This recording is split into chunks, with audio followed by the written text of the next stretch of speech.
Gabriel Turner sat alone in the dim light of his mountain cabin, staring at the blank page on his desk. Once, words had been his refuge, flowing effortlessly as he conjured worlds and stories for readers who devoured his books. But now, they mocked him. He hadn't written a single meaningful sentence since the accident. His wife, Emily, and their 5-year-old son, Jacob, had been taken from him in a cruel instant. A drunk driver on an icy road. Gabriel had survived, but his heart had not. The cabin, nestled deep in the Appalachian Mountains, was supposed to be a retreat for their family, a place to escape the world and find peace. Now, it felt like a prison. The snow outside was relentless, piling up in heavy drifts against the windows. It was Christmas Eve, but the season's cheer seemed a cruel joke. Gabriel had made up his mind. Tonight would be his last. He poured another glass of whiskey, the amber liquid glinting in the firelight, and set the bottle down with a heavy thud. The sound echoed in the silence, a silence so profound it seemed to press against his skull. Then, a noise shattered it, a faint, almost imperceptible scratching at the door. Gabriel froze. He hadn't seen another soul in months. The nearest neighbor was miles away, and no one had reason to visit. Setting down the glass, he stood and moved cautiously toward the door, grabbing a poker from the hearth. The scratching came again, more insistent now. With a sharp inhale, he swung the door open, prepared for what, exactly? He didn't know. What he found instead was a German shepherd, battered and limping, its fur matted with dirt and patches of blood. The animal looked up at him with intelligent, pleading eyes. Gabriel blinked, his grip on the poker loosening. He hadn't expected this. The dog whined softly, shifting its weight as if to reveal something in its mouth. Gabriel knelt down, hesitating for a moment before reaching out. The dog didn't flinch. From between its jaws, the creature released a piece of fabric. Gabriel picked it up gingerly, his fingers trembling as he realized what it was. A fragment of a scarf, frayed at the edges but unmistakable in its design. Tiny holly leaves embroidered in green thread adorned the fabric, a pattern he would have recognized anywhere. It was Emily's scarf. Gabriel's breath caught, and his legs threatened to give out beneath him. The scarf had been in the car the night of the crash, lost amid the chaos. How had it ended up here, miles away, in the jaws of a wounded dog? The shepherd whimpered again, pulling Gabriel from his stupor. The animal looked ready to collapse, its body trembling from exhaustion and cold. Gabriel made his decision. He stepped aside and gestured inside. "Come on," he said, his voice hoarse. The dog limped in, collapsing near the fire without hesitation. Gabriel worked quickly, fetching an old blanket to wrap the dog in warmth. He examined its injuries, relieved to find no broken bones, just deep scratches and a paw that looked swollen from overuse. He cleaned the wounds with what little medical supplies he had, his hands moving automatically. Caring for the animal felt oddly grounding, a tether to the present that he hadn't realized he needed. Once the dog seemed settled, Gabriel sank into his chair and stared at the fragment of scarf in his hands. His mind raced with questions he couldn't answer. The scarf had no reason to be here, yet it was. And this dog, where had it come from? Who did it belong to? How had it found him? The animal stirred, lifting its head to look at Gabriel. Their eyes met, and for a fleeting moment, Gabriel felt something he hadn't felt in years. Connection. "What's your story?" he murmured. The dog's ears twitched, and Gabriel almost laughed. It was absurd, sitting here in this silent, snowy isolation, talking to a dog. Yet, it didn't feel absurd. It felt necessary. Hours passed, and Gabriel's resolve to end his life wavered, replaced by a strange, gnawing curiosity. The dog, whom he began to call Max, had brought him something impossible, a piece of the past he thought he'd lost forever. It couldn't be a coincidence. That night, Gabriel sat awake, the scarf fragment clutched in one hand, the other resting gently on Max's head. For the first time in a long time, he wondered if there might still be a reason to keep going. As the fire burned low, Max shifted, standing and padding toward the door. He turned back to Gabriel, barking softly, almost insistently. "What now?" Gabriel asked, rising to follow. Max stood waiting, his tail wagging once before stepping aside to reveal fresh tracks in the snow, illuminated by the moonlight. The trail stretched into the forest, faint but deliberate. Gabriel stared at it, his heart pounding. The tracks didn't belong to Max. They were smaller, child-sized. A chill ran down his spine, but not from the cold. Without fully understanding why, he grabbed his coat and boots, and together, man and dog ventured into the waiting darkness. The snow crunched under Gabriel's boots as he followed Max into the dark forest. The tracks were faint, partially obscured by fresh snowfall, but they were unmistakable, small, childlike footprints weaving through the dense pines. His heart pounded with each step, the cold air biting at his face. He couldn't shake the sensation that he was stepping into something much larger than himself. Max moved ahead confidently, his nose low to the ground. Every now and then, the dog would pause, looking back at Gabriel as if to make sure he was still following. Gabriel tightened his coat around him, clutching a flashlight in one hand and Emily's scarf fragment in the other. It was a strange combination, the tangible reminder of his loss and the faint hope of something to be found. "Who do these belong to, Max?"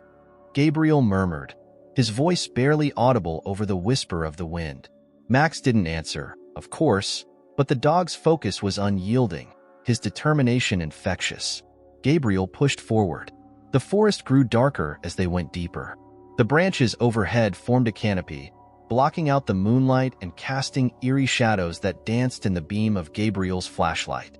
Memories surfaced unbidden. Emily laughing as she and Jacob built a snowman just outside this very forest, Jacob's small hands clapping in delight as they decorated it with a scarf and twigs for arms. The memories stabbed at Gabriel's chest, but for the first time in years, they didn't feel like they were drowning him. They felt like a faint echo of something worth holding on to. After nearly an hour of trudging through the snow, they came to a clearing.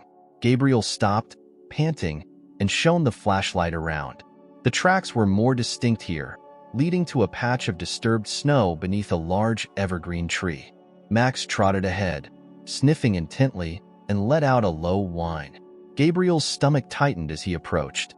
At first glance, it seemed like nothing more than a pile of branches and snow. But as he knelt down and brushed it aside, something caught his eye. A child's mitten, bright pink and partially buried. He picked it up, his hands trembling. It was too small to belong to anyone but a child. "Max, what is this?" Gabriel asked, his voice shaky. The dog whined again, pacing in small circles. Gabriel's mind raced.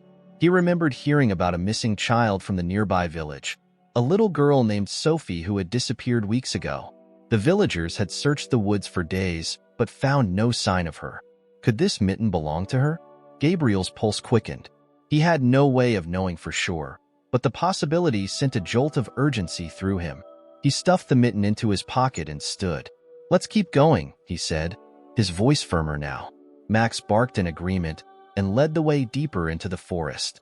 The further they went, the stranger the journey became. Gabriel noticed more signs. Small pieces of fabric snagged on branches, tiny boot prints etched into the snow. It was as if someone or something was leaving a trail for them to follow. The air grew colder, the wind sharper, but Gabriel pressed on. He couldn't explain it, but he felt a growing sense of purpose, a need to see this through. As they rounded a bend, Max stopped abruptly, his ears perking up. Gabriel followed the dog's gaze and froze. Ahead of them, in a thicket of trees, a faint light flickered. It wasn't the cold, silvery light of the moon. It was warm and golden, like the glow of a lantern. "What is that?" Gabriel whispered. He approached cautiously, his flashlight beam cutting through the darkness. The golden light seemed to pulse, growing brighter and then dimmer, as if it were alive. Gabriel's breath quickened. He wasn't sure if it was exhaustion or something else, but he felt a strange warmth emanating from the light, a faint sense of comfort. Max barked sharply, pulling Gabriel back to the present. The dog bounded toward the light, and Gabriel had no choice but to follow. As they drew closer, the source of the light became clear. A small lantern, hanging from a low branch. It looked old, its glass frosted and its metal rusted. Beneath it, carved into the bark of the tree, was a single word: hope. Gabriel stared at the carving, his chest tightening. He reached out and touched it, his fingers brushing the rough bark. The word felt like a message, but from whom? And why here, in the middle of the forest? He glanced at Max, who was sitting patiently, watching him with those intelligent eyes. Hope, Gabriel repeated softly. The word felt foreign on his tongue, but not unwelcome. He took a deep breath and looked around. The tracks continued beyond the tree, leading further into the darkness. Whatever this was, it wasn't over. With renewed determination, Gabriel turned back to the trail. "Let's keep going, Max," he said, and the dog leapt to his feet, tail wagging. As they ventured deeper into the forest, Gabriel couldn't shake the feeling that he was being guided, not just by Max, but by something greater. The scarf fragment in his pocket felt warm against his chest, a silent reminder of Emily and Jacob, of love and loss, and of a life that wasn't entirely gone. For the first time in years, Gabriel felt a flicker of something he thought he'd lost forever: the desire to fight for something, or someone. The forest felt alive as Gabriel and Max pressed onward, the trail of footprints growing clearer with every step. Snowflakes swirled in the cold air, sparkling like tiny stars in the glow of Gabriel's flashlight. The wind had died down, replaced by an eerie stillness that made every sound seem louder: the crunch of Gabriel's boots, the soft panting of Max, and the faint creak of trees swaying in the distance. Then, as if sensing something, Max stopped abruptly. His ears pricked forward, and a low growl rumbled from his throat. Gabriel froze, his pulse quickening. The forest around them seemed to shift, the shadows growing darker, the air heavier. "What is it, Max?" Gabriel whispered, his voice barely audible. Max's growl deepened, and he took a step forward, his body tense as though ready to pounce. Gabriel followed the dog's gaze and saw something: a dark, hulking shape moving slowly among the trees. It was massive, with broad shoulders and a lumbering gait. Gabriel's breath caught as the realization hit him: a bear. The animal's fur was matted with snow, its eyes glinting with a dangerous mix of curiosity and hunger. It hadn't seen them yet, but it was heading in their direction. Gabriel's mind raced. They were miles from safety, and he had no weapon other than the flashlight in his hand. He glanced down at Max, whose growl grew louder, more insistent. "Easy, boy," Gabriel murmured, crouching down to place a steadying hand on Max's back. The dog's muscles were taut, his body trembling with suppressed energy. Gabriel knew he had seconds to act. Slowly, he reached into his pocket and pulled out the fragment of Emily's scarf. He held it tightly, as though it could somehow ground him, give him the courage he needed. The bear drew closer, its massive paws crunching through the snow. Gabriel's heart pounded in his chest, and his breath came in shallow gasps. Then, without warning, Max lunged forward, barking ferociously. The bear stopped in its tracks, startled by the sudden noise. It reared back on its hind legs, letting out a deafening roar that echoed through the forest. Gabriel's instincts screamed at him to run, but his feet were rooted to the ground. He watched in awe and terror as Max darted back and forth, barking and snapping at the bear, keeping its attention focused on him. The dog's movements were quick and calculated, his bravery undeniable. "Max, no," Gabriel shouted, but the dog didn't waver. Instead, he charged toward the bear, nipping at its legs and dodging its massive swipes with agility that seemed almost supernatural. The bear, frustrated and disoriented, let out another roar before turning and lumbering back into the darkness. The forest fell silent once more, the only sound Gabriel's ragged breathing. Max trotted back to him, his tail wagging as though nothing had happened. Gabriel dropped to his knees and wrapped his arms around the dog, burying his face in Max's fur. "You're insane," he murmured, his voice choked with emotion. "But thank you."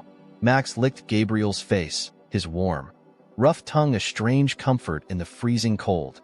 Gabriel pulled back and looked into the dog's eyes, filled with gratitude and awe.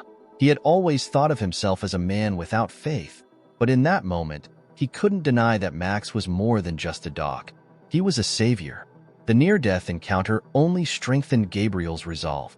They had come too far to turn back now. He stood and dusted the snow from his coat, gripping the flashlight tightly. "Let's go," he said, his voice firm. Max barked once, as if to say, "I'm ready." The tracks led them deeper into the forest, the trees growing denser and the air colder. Gabriel's breath formed clouds in front of him, his fingers numbed despite the gloves he wore. He was exhausted, his legs heavy with fatigue, but he refused to stop. The image of Sophie's mitten burned in his mind. She was out here somewhere, and he couldn't abandon her. After what felt like hours, they came to another clearing. This one was different from the last. Unnaturally still, the snow untouched except for the tracks that led straight to the center. There, half buried in the snow, was a small red backpack. Gabriel's heart sank as he rushed forward, falling to his knees beside it. He dug through the snow, pulling the backpack free and unzipping it with shaking hands. Inside, he found a few items: a child's water bottle, an empty snack wrapper, and a notebook. The notebook was damp, its pages stuck together, but he could make out the childish scrawl on the cover. Sophie. Gabriel closed his eyes, his chest tightening. She had been here. Recently. "Max," he said, his voice barely above a whisper. The dog barked softly, standing beside him like a silent sentinel. Gabriel looked up at the tracks leading away from the clearing, his jaw tightening. "We're close. I can feel it."